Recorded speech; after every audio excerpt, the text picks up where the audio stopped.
Hello and welcome. Russia might face additional supply troubles or ongoing supply troubles in the south of the front lines for another 5 to 6, 7 months.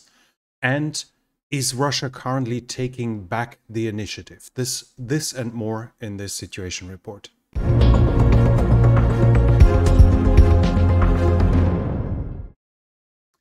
We have from the north, we have reported another attack at Ternova. This is after a few weeks of silence, or at least of not reported ground attacks. This is another attack from Russia inside of Ukrainian territory in the north of Kharkiv. The reports are that the Ukrainians defended themselves. They managed to repulse the Russian attack, but the result, the idea of this is obvious. Russia wants to signal to Ukraine that they are a threat along the whole joint border, to force Ukraine to keep troops there as to fix Ukrainian troops there, to force them to keep troops there that can't be used at any other position of the front line, either for offensives or for the defensives. We have reports from the front line here. Now, supposedly, the Russians have almost completed defensive works from Svatove north to the Russian border. That's what the UK Ministry of Defense said. I cannot confirm if it's somehow along that line or if it's north towards Troyske, but we see the Russians intend to not step back any further from Svatove Kremina. Ukrainians are saying the VDV, the Russian air assault units, have now appeared on this front line from Kherson, where they have been redeployed. Other Russian sources talk about an increasing troop concentration in Svatove by the Russians, and we had reports in the past that from the Ukrainian side that the Russians will try to attack in the direction of Kupiansk, so those might be the sign in this report. We also have reports that the 1st Guards tank army is also in that region.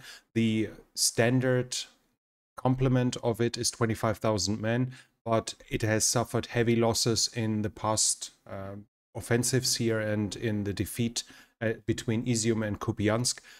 While the Russians have tried to fill it up with mobilized personnel, it's highly unlikely that they are at 25,000 strength back again. The Russians now have achieved the capture of Novosylivska. That much is confirmed from the Ukrainian side. The Russians have attacked west, and while the Ukrainians only held a piece of the town in the last few days, now we have the confirmation, the final confirmation that Novosylivska is back in Russian hands. There are also reports about countless, or at least a big number of attacks from Kremina, mostly pointing in the direction of Liman. Supposedly, the Russians are claiming they have small successes. I cannot confirm this, though. Ukrainian attacks were going in the direction of Chervonopopivka and Ploshchanka. There is no more talks that the Ukrainians are at Chervonopopivka and are already controlling somewhat the P66, the road from Kremina to Svatove. So the reports that came from Wargonzo were apparently false, or they have been pushed back. The roads thus seems to be still in under full control of the Russian armed forces. There are small reports about Ukrainian successes, but I was unable to confirm this if the Ukrainians have actually achieved something. South of the Siversky Donetsk, we have heavy fighting along the whole line. The Russians are attacking almost everywhere. There was heavy fighting around Bilohorivka, and the Russians claim the Ukrainians tried to break through towards Lysychansk and were defeated in this regard. There were also Ukrainian counterattacks around Avdiivka from Pervomaiske, Vodiane, and towards Pisky here. In this direction, we have visual evidence. Here, there are videos circulating where you see the Ukrainians getting blasted and close to what we would call destroyed, suffering heavy losses, both in material and personnel in this regard. So those attacks have definitely failed. Those Ukrainian counterattacks, and they have failed with heavy cost in material and lives. So while we hear about the heavy Russian losses and we can see them as granted regarding the amount of attacks the Russians are doing, the Ukrainians along this front line are suffering heavy losses too in attacks where you could question the point of those attacks in total. There were further Ukrainian counterattacks in the south. I do not find any report that they have achieved anything.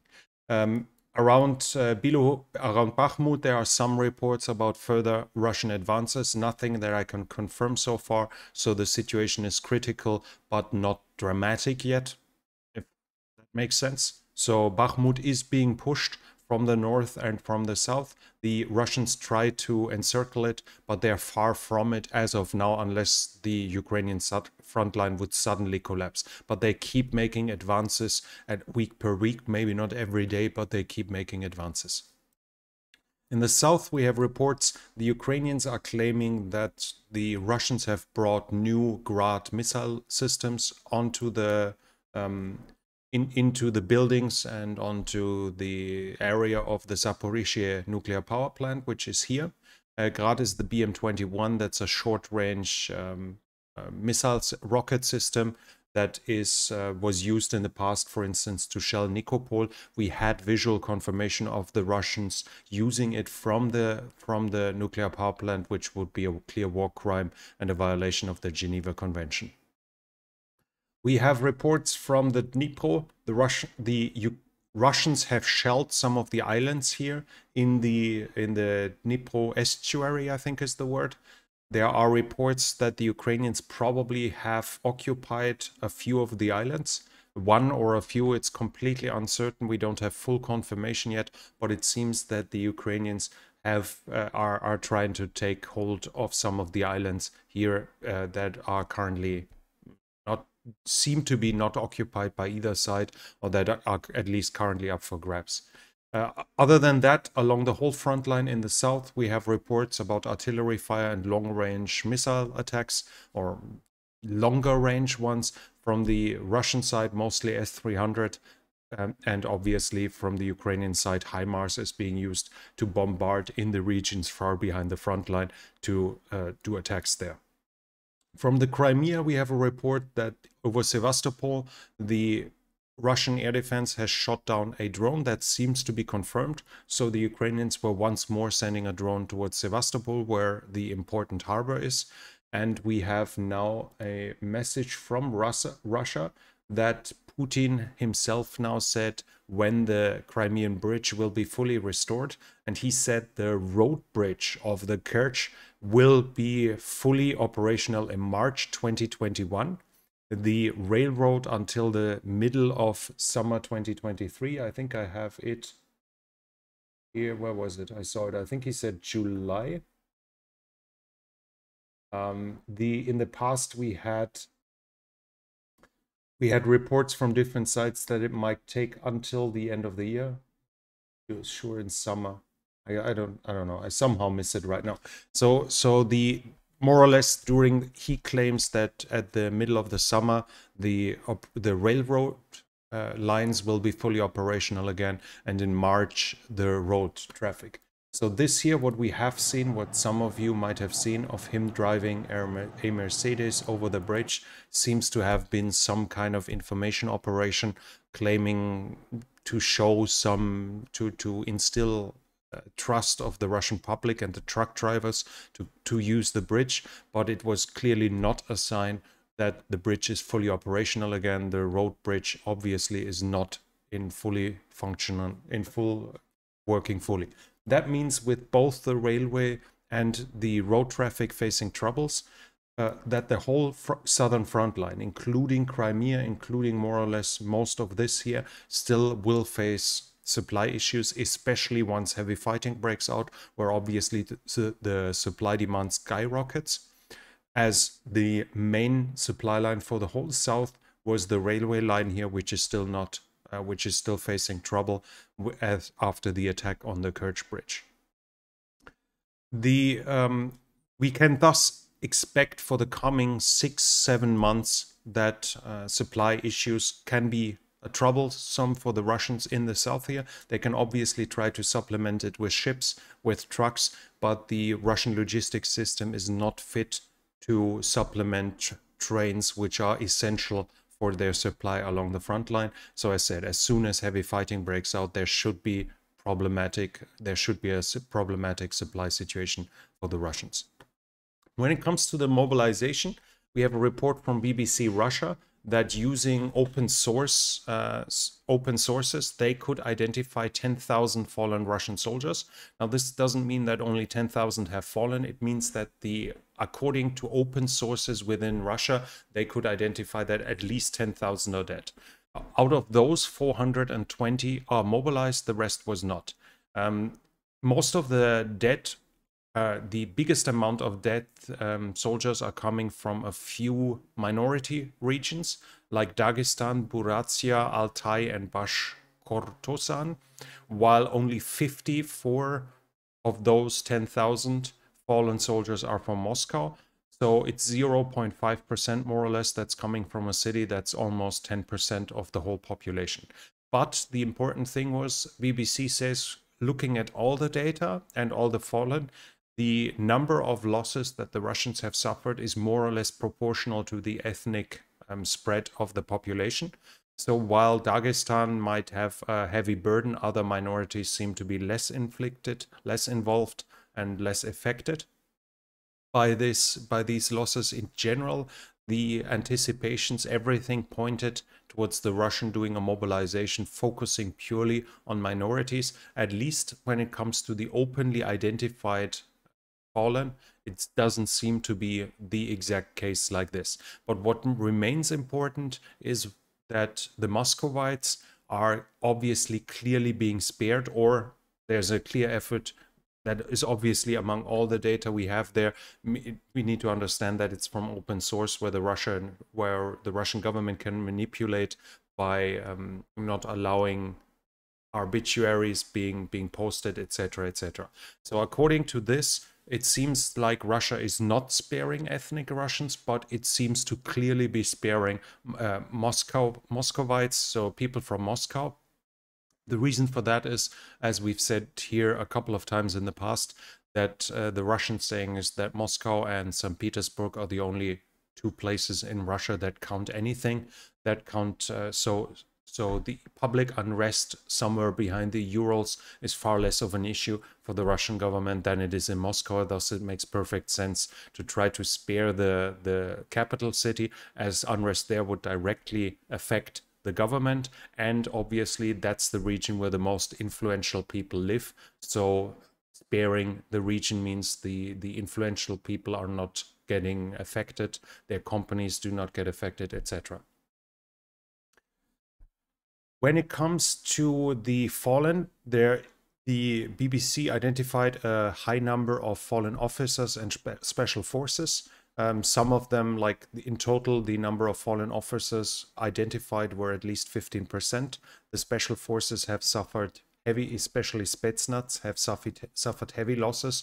And for one specific unit, they identified that the Spetsnaz unit has already suffered more fallen than in 10 years of fighting in Chechnya.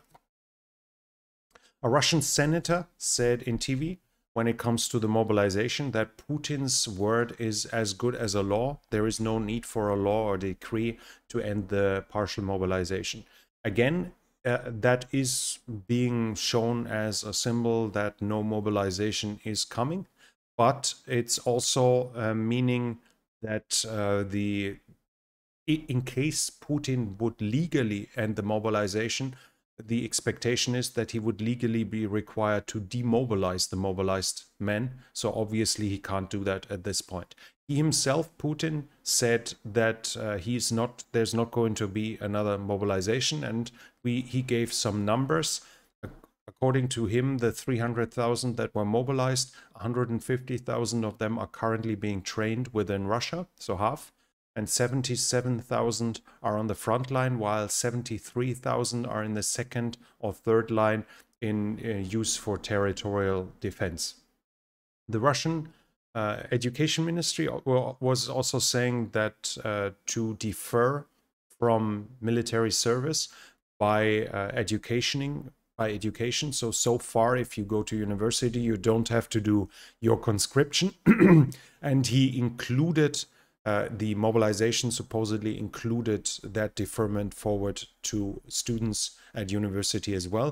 And the education ministry has now said this is only legal once. So once you've finished university, you can't simply immediately start a second degree and get another deferment. In that case, you would be eligible for mobilization or for conscription.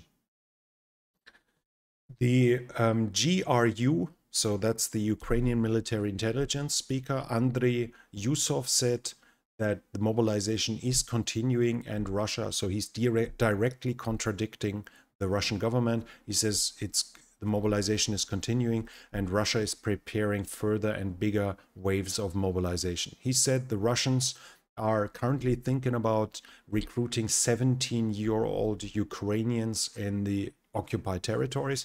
That should be the use of child soldiers, if I'm not completely wrong. So that should be illegal as well, unless they use them in non-combat roles. In Melitopol, there's also a report by the GUR that in Melitopol here, they are still calling up Ukrainian men to serve in the Russian armed forces. The Ukrainian General Staff is saying 20 recruited prisoners or convicts that likely served within Wagner were during a redeployment deserted, 20 of them, and there was a big manhunt underway to catch them, and 3 of them were already shot and killed. So the accusation is, or what Prigozhin himself said in that video that went around where he was in a prison camp, where he said, if you don't fight, we will execute you. That seems to be the case in this place here, this event. There are also reports from Russian provinces that there are searches going on for deserters. So supposedly that is still a massive problem among the mobilized, that a lot of them try to desert and get away before they are being deployed. We also have additional reports about the usual problems, bad equipment, bad supply situation, low morale, etc. So nothing has changed here. But there's an interesting thing that was published, I think by the Moscow time it was, that the Russian companies are trying to adjust to the new situation. They, when it comes to hiring, increasingly they try to avoid hiring young men in a fighting age, which at the same time obviously also means that those men might no longer get jobs and thus be forced, might at some point no longer have an alternative to join the military forces as volunteers, but they try to avoid them. Basically, they want to avoid training a soldier, training a man in his job and then losing him for a further mobilization. Also, when it comes to jobs that are required or asked for by the military, they try to cut on hiring to reduce it, while at the same time, women are increasingly being preferred as they will not be called up in case of further mobilization. When it comes to the political sphere, we have reports. Putin said he's open for negotiations if Ukraine and the West accept and acknowledge the situation on the ground, which obviously means if Ukraine accepts the annexations that have been called for of the 5 provinces here. And Peskov, the day before or 2 days before, said Russia has no more territorial ambitions, but there's a lot of work to be done with the annexed territories, and the military goals of denazification and demilitarization are continuing. Nothing has changed upon that.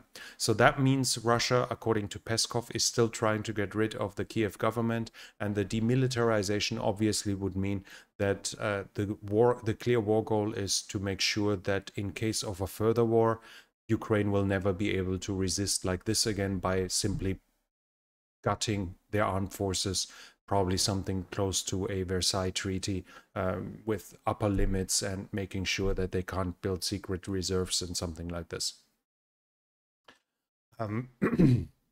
Generally, it has to be understood that that Putin, Peskov, that the Russian leadership are talking about ceasefire, potential ceasefires, peace negotiations, etc., are meant for an international audience.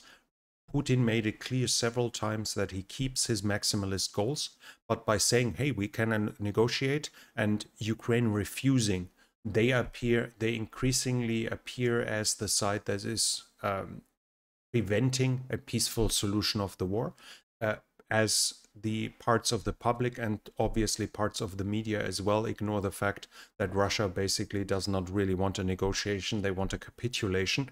So, and during that discussion, it needs to be seen that whatever happens in current negotiations would likely only be a ceasefire that would give Russia the time to mobilize, to prepare, to get more fighting vehicles out of storage, make them ready for combat again. So Russia tries to buy time with anything, with any negotiation like this, while painting Ukraine as the evil side that prevents a peaceful solution.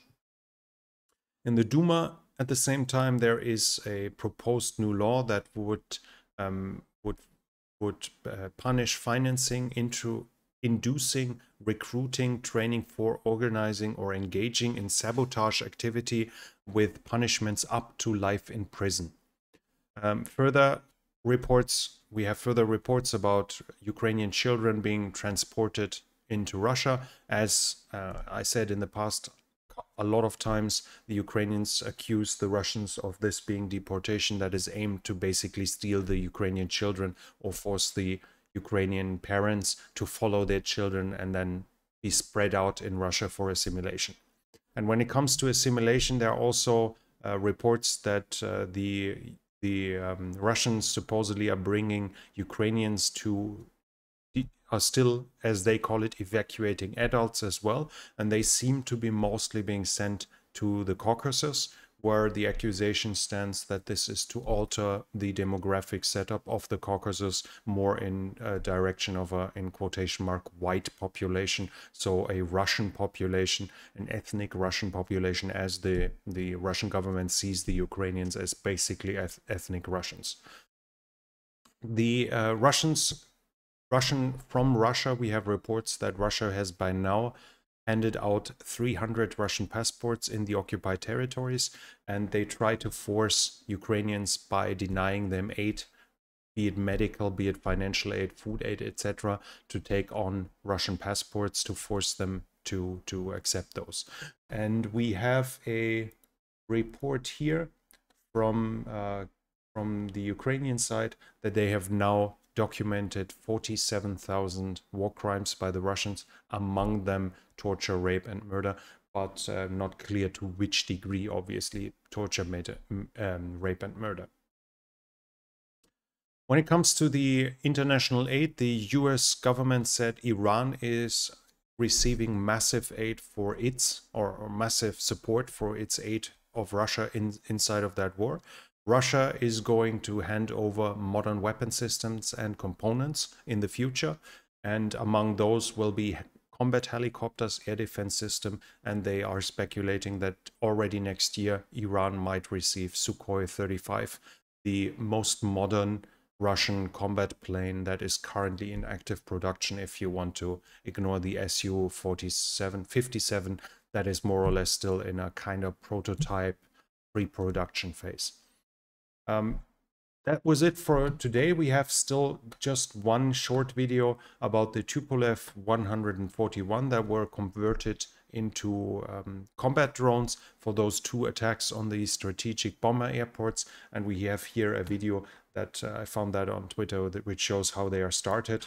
I think that could be fairly interesting. So it's ground launched, and you can see there's a booster that fires it up. The booster is now off, and the turbine engine takes over and flies towards the target. Here are the drones, just to see. They are fairly similar looking. Tupolev 141, 143, originally recon drones, but the Ukrainians have modified them to use their long range for combat operations. That was it from me for now. It would be interesting to see your opinion on the question, is Russia currently regaining the initiative? It almost kind of looks like it when we look at north of the Siversky Donetsk. The last few days we have more reports about Russian attacks than about Ukrainians. Do you think Ukraine is losing the initiative in this area, or will we see a big further wave of attacks by the Ukrainians with maybe some big successes in the next few days, in the next few weeks? I'd be interested in hearing your opinions, and it obviously helps the channel a lot, as well as if you like the video, if you enjoyed it. I want to invite you to subscribe to the channel if you haven't subscribed yet. Don't forget the bell icon so you don't miss future videos, and you can help the channel grow by recommending it to friends and acquaintances, even though my English hasn't been that great today. That channel is only possible because of the support from viewers like you. So if you like to support the channel, you can do so by the means in the description. Thank you very much to everyone supporting the channel so far. That's it from me for now. Thank you for watching, and I'll be back.